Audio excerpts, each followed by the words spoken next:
Hello. Edu magics में आप सबका स्वागत है। आज हम शुरू करने वाले हैं इंग्लिश ग्रामर और हमारा पहला टॉपिक रहेगा पार्ट्स ऑफ स्पीच।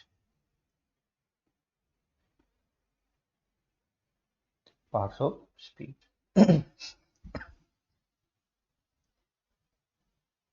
सबसे पहले पार्ट्स ऑफ स्पीच पढ़ेंगे, उसके बाद में बाकी के ग्रामर के जो भी टॉपिक्स आते रहेंगे वो पढ़ते जाएंगे। पार्ट्स ऑफ स्पीच का मतलब होता है शब्द भेद, या आप आइडेंटिफिकेशन ऑफ वर्ड्स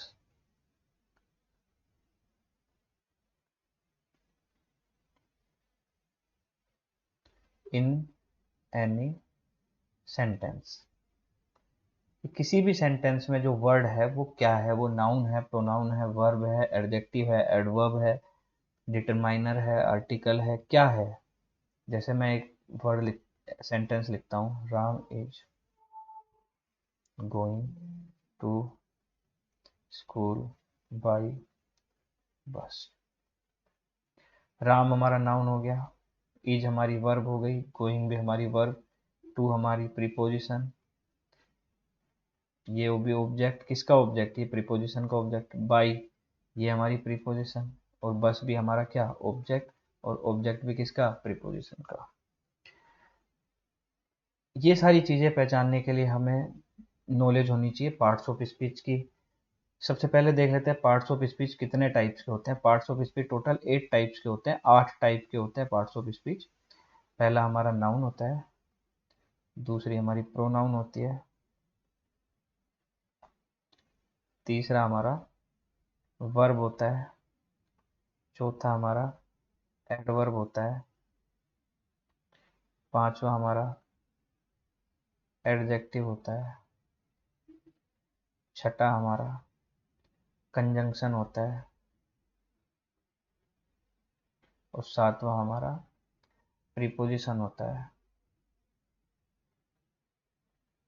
और आठवां हमारा इंटरजेक्शन होता है।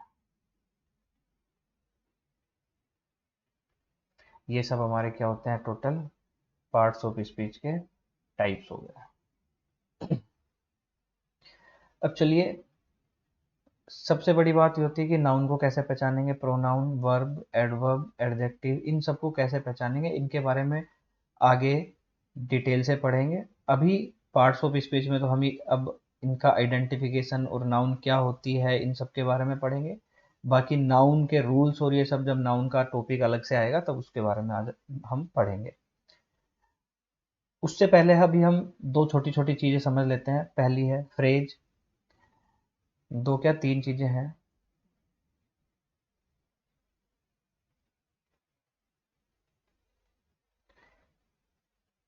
पहला है हमारे पास फ्रेज, जिसको हम हिंदी में बोलते हैं वाक्यांश। दूसरा हमारा है क्लोज, जिसको हम हिंदी में बोलते हैं उपवाक्य। तीसरा हमारे पास है सेंटेंस, जिसको हम हिंदी में बोलते हैं वाक्य। फ्रेज की बात कर लेते हैं। फ्रेज में सब्जेक्ट वर्ब का कॉम्बिनेशन नहीं होता है, और इसका कोई भी कंप्लीट सेंस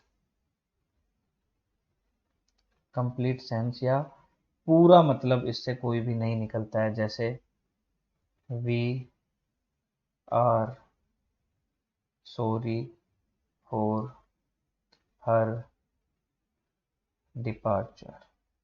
अब जो ये इतना जो सेगमेंट है इस सेंटेंस का, हर डिपार्चर, ये हमारा क्या है, ये हमारा फ्रेज है। और इसका हर डिपार्चर मतलब उसका जाना, उसके जाने से, या उसका जाना या उसके जाने से। क्या उसके जाने से, क्या अगर सिर्फ इतनी सी बात अगर हमें कोई बोल दे उसके जाने से और फिर वो चुप हो जाए, तो क्या उसका कोई मतलब निकला, क्या नहीं, उसका कोई सेंस नहीं निकला। अब हम बात कर लेते हैं क्लोज की। किसकी बात कर लेते हैं हम, क्लोज की।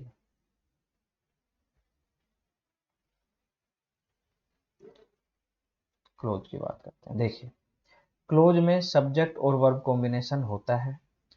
इससे जो सेंस निकलता है ना, मे और मे नोट वाली कंडीशन होती है कि मीनिंगफुल सेंस आ भी सकता है और नहीं भी आ सकता। अब वो डिपेंड करेगा कि ऐसा क्यों होता है। अगर पहली बात तो ये कि क्लोजेस के दो टाइप्स होते हैं। कितने टाइप्स होते हैं? दो टाइप्स होते हैं। एक तो होता है मेन क्लोज, जिसको हम बोलते हैं इंडिपेंडेंट क्लोज।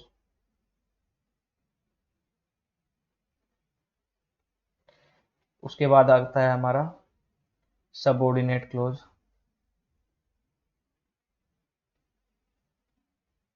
जिसको हम बोलते हैं डिपेंडेंट क्लोज।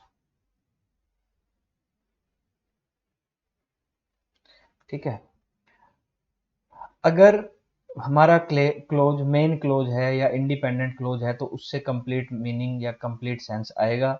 अगर हमारा क्लोज सबऑर्डिनेट क्लोज है तो उस या डिपेंडेंट क्लोज है तो उससे कंप्लीट मीनिंग नहीं आएगा। या फिर इसका उल्टा समझिए आप, कि ऐसा क्लोज जिससे कंप्लीट सेंस आ रहा हो उसको हम बोलेंगे मेन क्लोज, और जिससे कंप्लीट सेंस ना आ रहा हो उसको हम क्या बोलेंगे? Subordinate close. एग्जांपल देख लेते हैं। ही said that I am going to school। उसने मुझसे कहा था कि मैं स्कूल जा रहा हूँ।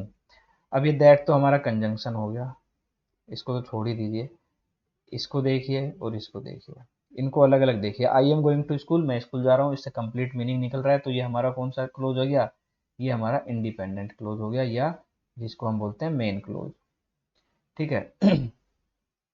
दूसरी बात आ जाती है, ये हमारा सबऑर्डिनेट क्लोज है, जिसको हम डिपेंडेंट क्लोज बोलते हैं। क्योंकि इसका अकेले कोई मतलब नहीं है। ही सैड, उसने कहा, क्या कहा उसने? क्या इससे कुछ भी कंप्लीट सेंस आ रहा है? क्या नहीं आ रहा? तो इसको हम क्या किस कैटेगरी में रखेंगे? इसको हम सबऑर्डिनेट क्लोज की कैटेगरी में रखेंगे। अब इससे कंप्लीट सेंस नहीं आ रहा, तो है तो ये क्लोज सब्जेक्ट और वर्ब का कॉम्बिनेशन है। ही हमारा सब्जेक्ट है और सैड क्या है? हमारी ये वर्ब है। लेकिन जरूरी नहीं कि सब्जेक्ट और वर्ब के कॉम्बिनेशन से कंप्लीट सेंस आए ही आए। अब बात कर लेते हैं एक बार सेंटेंस की। सेंटेंस में भी सब्जेक्ट प्लस वर्ब का कॉम्बिनेशन होता है, लेकिन सब्जेक्ट में हमेशा ऑलवेज, हमारा सब्जेक्ट हमें ऑलवेज एक कंप्लीट सेंस देता है, कंप्लीट सेंस देगा, कंप्लीट सेंस देगा। सेंटेंस के टाइप्स क्या होते हैं वो जब सेंटेंस पढ़ेंगे तब समझेंगे। अब चलिए शुरू करते हैं फ्रेजेस के बारे में पढ़ना। Group of words with no subject verb combination, with no subject verb combination, it does not give a meaningful sense. ठीक है, ये बात समझ में आ गई। We are sorry for her departure, तो जो ये हर डिपार्चर है ये हमारे लिए क्या है? फ्रेज है। He works very slowly, very slowly का मतलब होता है बहुत धीरे। अगर हम सिर्फ वेरी स्लोली को बहुत धीरे बोलते हैं, क्या उसका कोई सेंस निकल रहा है? क्या नहीं निकल रहा। तो हमारे लिए ये एक फ्रेज है। इन द एंड, अंत में, अंत में क्या? तो ये भी एक फ्रेज है। काइंड नेचर, दयालु स्वभाव, किसका दयालु स्वभाव? क्यों ये दयालु स्वभाव वाली बात आई? या किस चीज के बारे में एक्सप्लेन कर रहा है वो हमें नहीं पता, तो इसलिए हम इसको फ्रेज। इसके बाद हम बात कर लेते हैं क्लोज की। क्लोज, जैसा कि मैंने आपको बताया, क्लोज कितने टाइप के होते हैं? क्लोज दो टाइप के होते हैं। पहला हमारा मेन क्लोज, दूसरा हमारा सबऑर्डिनेट क्लोज। जैसा कि आपको यहाँ दिख रहा है, ये इंडिपेंडेंट क्लोज है, ये डिपेंडेंट क्लोज है। अब देखिए एग्जाम्पल से समझते हैं क्या होता है। इफ ही कम्स, इफ हमारा कंजंक्शन है, इसको छोड़ दीजिए आप एक बार। अब बात कर लेते हैं ही कम्स, वह आता है। कंप्लीट सेंस आ रहा है, वह आता है। आई विल गो, मैं जाऊंगा, मैं जाऊंगा, आई विल गो, इससे भी कंप्लीट सेंस आ रहा है। तो दोनों हमारे इंडिपेंडेंट क्लोज है, दोनों हमारे क्या है? Independent clause. If he comes, अब इसको जुड़ के पूरा क्या बन गया हमारा? ये पूरा बन गया हमारा सेंटेंस। ये इन दोनों के जुड़ने से, ये कंजंक्शन ने जोड़ के इस क्लोज को और इस क्लोज को जोड़ के क्या बना दिया? हमारा सेंटेंस बना दिया। इसका मतलब है अगर वह आता है तो मैं जाऊंगा। अब इसकी बात कर लेते हैं, ही सेड दैट, उसने कहा था कि, ये हमारा कंजंक्शन है, ही वुड कम, कि वो आएगा, ही वुड कम, वो आएगा, इससे तो मतलब कंप्लीट है, वो आएगा। लेकिन उसने कहा, क्या कहा था उसने, कुछ क्लियर हुआ क्या, उसने क्या कहा था, उस चीज का एक्सप्लेन करने के लिए हमें यहाँ जाने की जरूरत पड़ रही है। इसलिए ये कौन सा क्लोज हो गया, हमारा डिपेंडेंट क्लोज हो गया।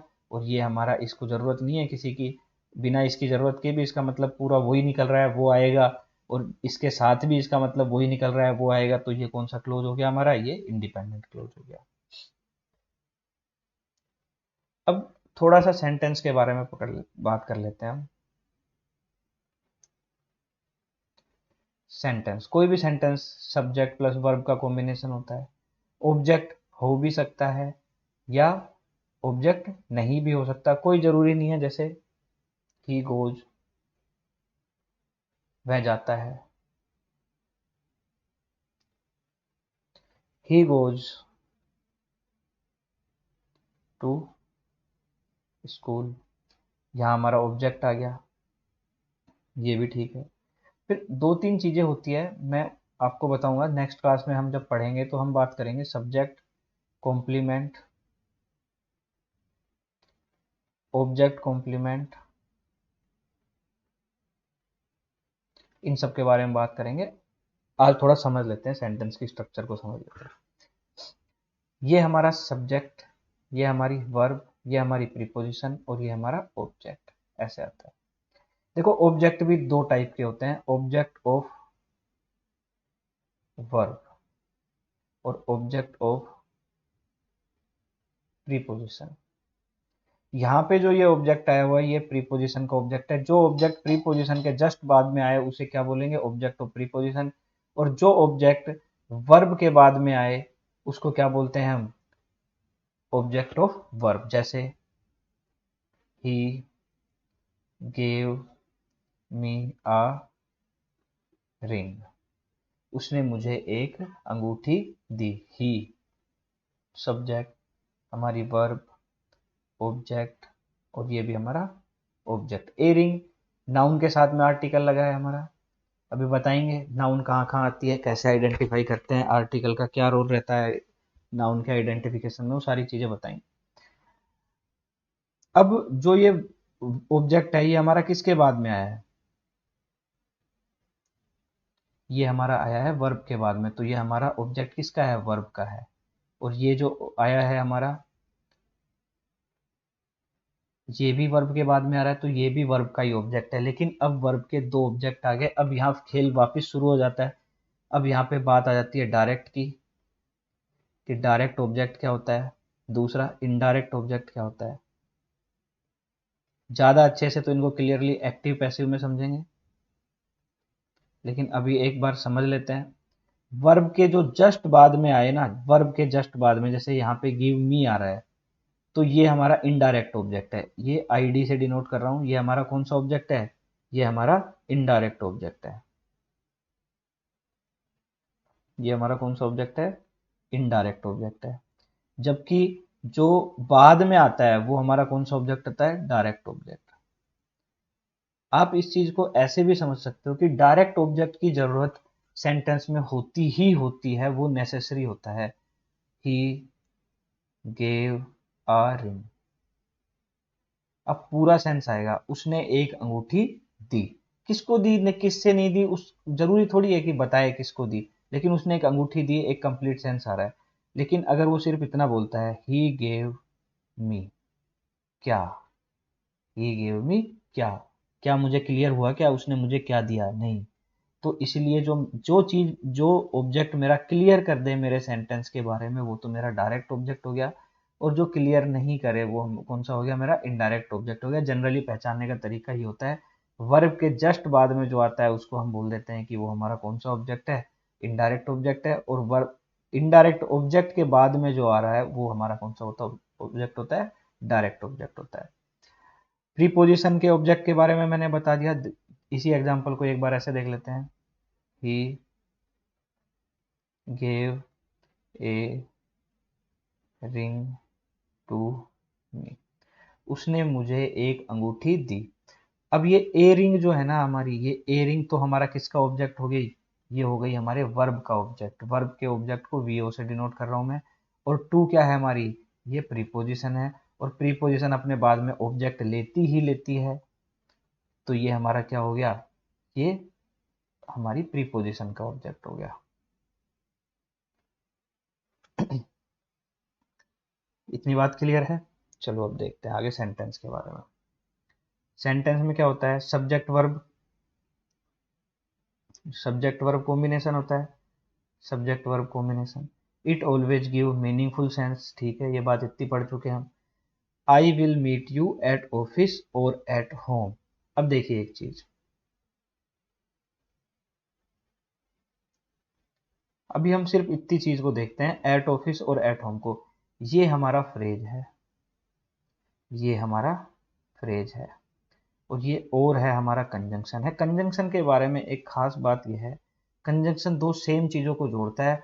अगर इसको नाउन के साथ लगाएंगे तो ये दूसरी नाउन को ही जोड़ेगा, प्रोनाउन है तो प्रोनाउन को जोड़ेगा, ठीक है, एडजेक्टिव है तो एडजेक्टिव को जोड़ेगा, सेंटेंस है तो सेंटेंस को जोड़ेगा, फ्रेज है तो फ्रेज को जोड़ेगा, क्लोज है तो क्लोज को।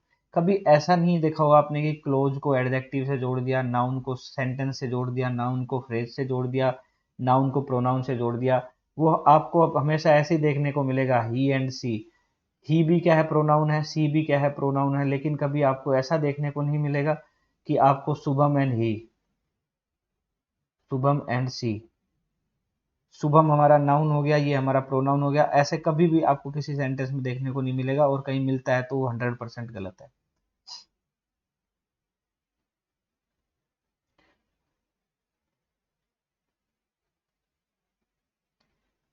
अब नोट्स बना सकते हैं, वीडियो पॉज करके बना सकते हैं, ऑनलाइन ये सुविधा होती है।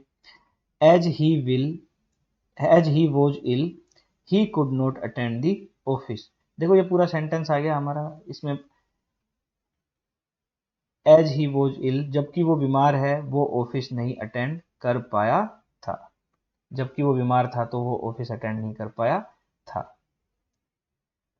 ही वॉज इल, ये हमारा एक इंडिपेंडेंट क्लोज हो गया, एज हमारा कंजंक्शन हो गया, और ही कुड नॉट अटेंड ऑफिस ये हमारा इंडिपेंडेंट क्लोज हो गया। दोनों इंडिपेंडेंट क्लोज के मिलने से जो हमारे पास बना वो क्या बना, वो हमारे पास एक कंप्लीट सेंटेंस बना। He said that he would come, ये हम पढ़ ही चुके हैं अभी। Unless you work hard, unless क्या है हमारा कंजंक्शन है, अनलेस जब तक तुम कठिन परिश्रम नहीं करोगे, यू विल नॉट सक्सीड। तो you work hard, you work hard से भी मतलब निकल रहा है, इससे भी पूरा कंप्लीट मीनिंग निकल रहा है, ये भी हमारा इंडिपेंडेंट क्लोज है, ये भी हमारा इंडिपेंडेंट क्लोज है, और इनको जोड़ दिया हमने किसकी हेल्प से, अनलेस की हेल्प से, तो हमारा क्या बन गया, एक कंप्लीट मीनिंगफुल सेंटेंस बन गया। अब हम देख लेते हैं फंडामेंटल ऑफ इंग्लिश या identification of parts of speech, identification of parts of speech. चलिए देखते हैं। नाउन, नाउन को हम क्या कहते हैं, नाउन इज नेमिंग वर्ड, और pronoun used in place of noun. देखो नाउन क्या होते हैं, नेमिंग वर्ड, किसी भी चीज का नाम, चाहे वो हमारा पर्सन का नाम हो, चाहे वो हमारे प्लेस का नाम हो, चाहे किसी थिंग का नाम हो, चाहे किसी फीलिंग का नाम हो, उन सबको हम क्या बोल देंगे, उन सबको हम नाउन बोल देंगे, नेमिंग वर्ड है। पर्सन राम हो गया, प्लेस जयपुर हो गया, थिंग पेन हो गया, फीलिंग हेट लव, ये सब क्या है, हमारे फीलिंग्स है। तो ये सारी हमारी नाउन है। अब नाउन कौन कौन सी होती है, एब्स्ट्रैक्ट होती है, प्रॉपर होती है, और इन सब के बारे में बाद में पढ़ेंगे, कलेक्टिव होती है, ये सब जब नाउन का टॉपिक पढ़ेंगे तब पढ़ेंगे इनको अच्छे से। अब ये बात करते हैं आइडेंटिफिकेशन की, नाउन को सेंटेंस में पहचानेंगे कैसे। देखो दो तीन चीजें होती है, जहां आपको हु का जवाब मिल जाए, जिस वर्ड से आपको हु का जवाब मिले, हुम का जवाब मिले, और वाट का जवाब मिले। अगर वो थिंग होगी तो वाट का जवाब दे देगी आपको, अगर वो कोई पर्सन होगा तो आपको किसका जवाब मिल जाएगा, हु का जवाब। लेकिन ये इतना एक्यूरेट तरीका नहीं है। आप सबसे बढ़िया तरीका एक ध्यान रखिए, एक फॉर्मूला है योर, और उसके बाद फिल इन द ब्लैंक, और यहाँ पे वो वर्ड डाल के चेक कीजिए।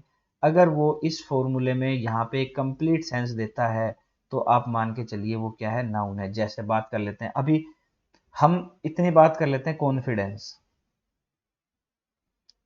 क्या इससे हमें क्लियर हो रहा है क्या, हु, होम या वाट? किसका जवाब आएगा? नहीं कर पाएंगे आइडेंटिफाई, लेकिन इसको यहां पे रखिए आप, योर कॉन्फिडेंस। अब देखिए यहां से एक कंप्लीट मीनिंग निकल के आ रहा है, तुम्हारा विश्वास या तुम्हारा आत्मविश्वास। सेल्फ कॉन्फिडेंस नहीं है ये, कॉन्फिडेंस, तुम्हारा विश्वास। तो ये कंप्लीट मीनिंग निकल के आ रहा है, तो ये वर्ड हमारा क्या हो गया, नाउन हो गया। अब बात कर लेते हैं सेंटेंस में नाउन का यूज कहाँ कहाँ होता है, कि सेंटेंस में हम नाउन को कहाँ कहाँ यूज करते हैं। एक सेंटेंस लेते हैं हम कोई भी, या एक जनरल फॉर्म लिख लेते हैं अभी फिलहाल के लिए हम, subject plus verb plus object, subject object. Subject की जगह पे जो भी आएगा वो नाउन आएगा या फिर प्रोनाउन आएगा। ऑब्जेक्ट की जगह पे हमारा या तो नाउन आएगा या फिर प्रोनाउन आएगा। दूसरी चीज, नाउन हमेशा एडजेक्टिव के बाद आएगा, नाउन हमेशा आर्टिकल के बाद आएगा, नाउन हमेशा प्रीपोजिशन के बाद आएगा। प्रीपोजिशन के बाद आपको प्रोनाउन भी मिल सकता है, प्रोनाउन भी आ सकता है, ऐसी कोई बड़ी बात नहीं है, लेकिन आप मान के चलिए प्रीपोजिशन के बाद आपको दो चीजें मिल सकती है, या तो नाउन मिलेगी या फिर प्रोनाउन मिलेगी। अब किसी भी सेंटेंस में नाउन के आने के क्या कहाँ कहाँ चांसेस है, सब्जेक्ट के पास आ सकता है ये, एडजेक्टिव प्लस नाउन आ सकता है, आर्टिकल बिना नाउन के आएगा ही नहीं, आर्टिकल को चाहिए ही नाउन, प्रोनाउन से पहले आर्टिकल थोड़ी आता है। आपने सुना है क्या कभी दा ही या ए ही? कभी नहीं सुना। अब ए एन दी का यूज हमेशा नाउन के बाद में ही होता है, तो ये चीज हमें ध्यान रखनी है। अब इसके बाद में बात कर लेते हैं हम प्रीपोजिशन। प्रीपोजिशन के साथ में आपका नाउन या प्रोनाउन, इन दोनों में से कोई एक चीज आएगी ही आएगी, 100%। प्रीपोजिशन अकेली आती ही नहीं है। अब सेंटेंस में कौन सी चीज कहाँ पे कैसे कैसे रखी जाएगी वो देखते हैं, subject plus verb plus object. इसको अब ध्यान से देखते हैं। अब हम बात करते हैं सब्जेक्ट। सब्जेक्ट के साथ साथ क्या आ सकता है, सब्जेक्ट हमारा कोई नाउन हो सकता है, नाउन से पहले हमारा एडजेक्टिव आ सकता है, और एडजेक्टिव से पहले हमारा आर्टिकल आ सकता है।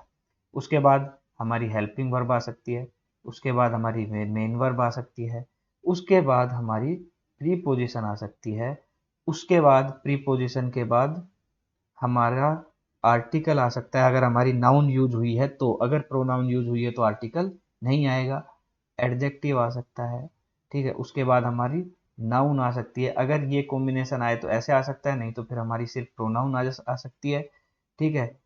और ऑब्जेक्ट, वर्ब का भी ऑब्जेक्ट आ सकता है, या इसका भी ऑब्जेक्ट आ सकता है, या अलग से कोई ऑब्जेक्ट आ सकता है, डायरेक्ट इनडायरेक्ट कोई भी, सॉरी डायरेक्ट ऑब्जेक्ट भी आ सकता है।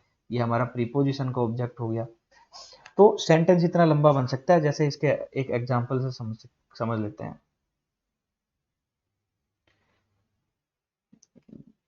ए टोल बॉय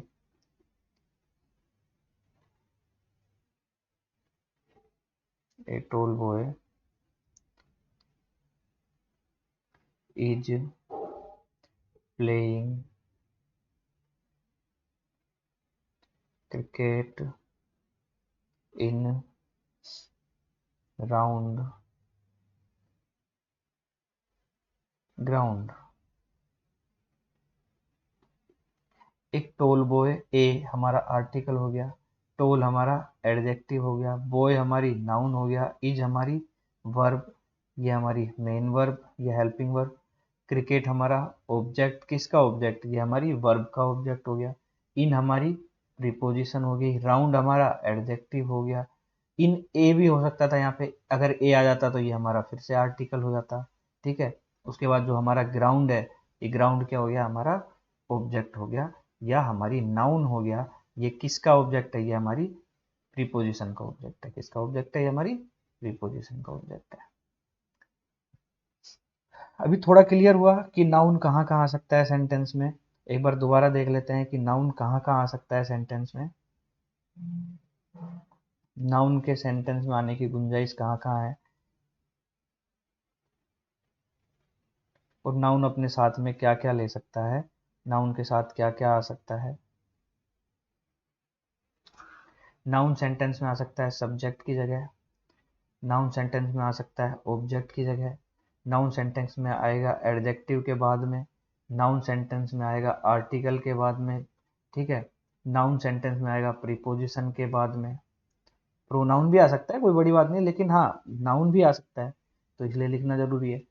प्रीपोजिशन के बाद में नाउन आएगी हमारी, बस ठीक है। अब ये आर्टिकल केस आ गया। अब एक केस और होता है डिटरमाइनर्स। जैसे डिटरमाइनर्स क्या होते हैं? दिस दैट, ये डिटरमाइनर ही होते हैं, ठीक है। जैसे दिस बुक इज माइन, कि ये किताब किसकी है? ये किताब मेरी है। तो बुक क्या है हमारी? बुक हमारी नाउन है। और दिस क्या है? हमारा डिटरमाइनर है। डिटरमाइनर जनरली आपको देखने को मिलेंगे एडजेक्टिव में। इज, इज ये हमारी हेल्पिंग वर्ब हो गई। माइन, अब देखिए मेन वर्ब आई है क्या यहाँ पे? मेन वर्ब नहीं आई है यहाँ पे। और माइन क्या है? हमारा ऑब्जेक्ट, रिफ्लेक्सिव ऑब्जेक्ट है ये, रिफ्लेक्सिव प्रोनाउन है। चलिए आज की क्लास में इतना ही रखते हैं। बाकी के सेशन प्रोनाउन वगैरह के बारे में वो नेक्स्ट क्लास में पढ़ेंगे। अगर आपको क्लास इन्फॉर्मेटिव लग रही है तो आप चैनल को सब्सक्राइब कर सकते हैं, वीडियो को ज़्यादा से ज़्यादा शेयर कर सकते हैं, और अगर कंटेंट पसंद आ रहा है तो आप हमारी वीडियो को लाइक भी कर सकते हैं। Thank you so much.